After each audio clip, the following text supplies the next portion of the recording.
promised you Senator Rand Paul, and we have Senator Rand Paul, fresh from a vote in the Senate. Mr. Senator, thanks so much for scrambling to be with us this morning. We do appreciate it, sir.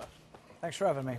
Would you vote for the presidential tax-cutting plan as it's been presented to us? Lower corporate rate, lower individual tax rates. Can you vote for that?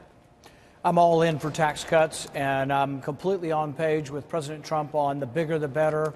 The more bold cut we get, the more economic growth we'll get. So, yes, I'm all in for tax cuts. There's probably nobody up here more for cutting taxes and more willing to cut taxes than myself. But you don't want the clawback of ending the deduction for state and local taxes, something like that. You don't want that? No, even that I'm fine with. I just want to make sure that if you take away deductions from people in the middle, that you have to either adjust the brackets or adjust the rate, or they will get a tax increase. The president completely agrees with me. I brought this up to him and his team, and the president pointed his finger at his team and he said, make sure that those in the middle do not have a tax increase. As long as that happens, I'm his most enthusiastic supporter, and I'm also one of the most enthusiastic supporters of tax cuts. Are you buying that $4,000 per working family number? That's the amount of money that tax cuts and this tax plan would contribute to working families. You with that number? You okay with it? $4,000?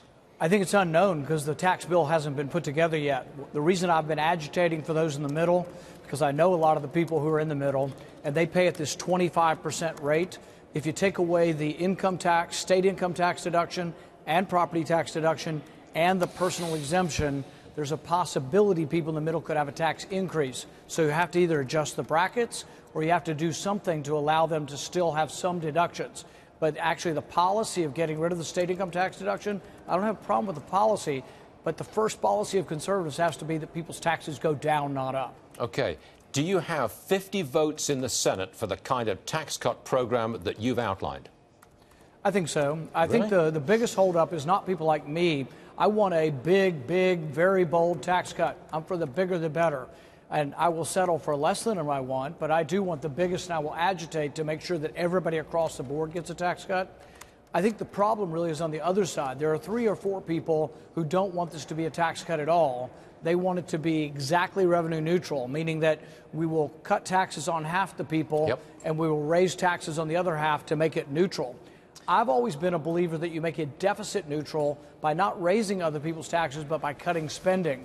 So I have many entitlement reform bills that are out there. I can't get a Republican to sign on because they give lip service to smaller government, but they're afraid of their shadow, and not a damn one of them really are really for cutting spending. But when push comes to shove, there are 50 votes in the Senate for the tax package as outlined by the president and Mitch McConnell.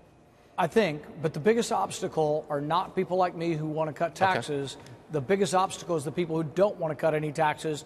That's where the rub is, and that's where the difficulty is going to be. Can you get them on board?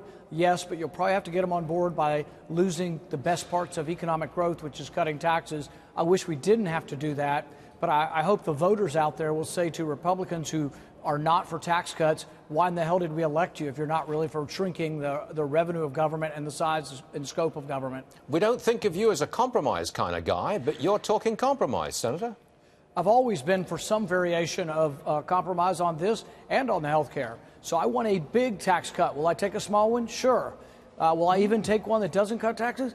I might begrudgingly vote for that. I won't be happy about it. On Obamacare, I was for repealing the whole thing, but I was also for repealing parts of it. But I was never for keeping Obamacare, and that's what people don't understand about that whole debate, is I wasn't for keeping and block granting Obamacare, because that's frankly just doesn't make it conservative to block grant Obamacare. Mr. Senator, I think you might have made some news right there. You're saying you're going to vote for a tax cut plan. That's a big deal for us. I can't see myself not. The only holdup is it has to do what the president says and not increase taxes on the middle-income earners.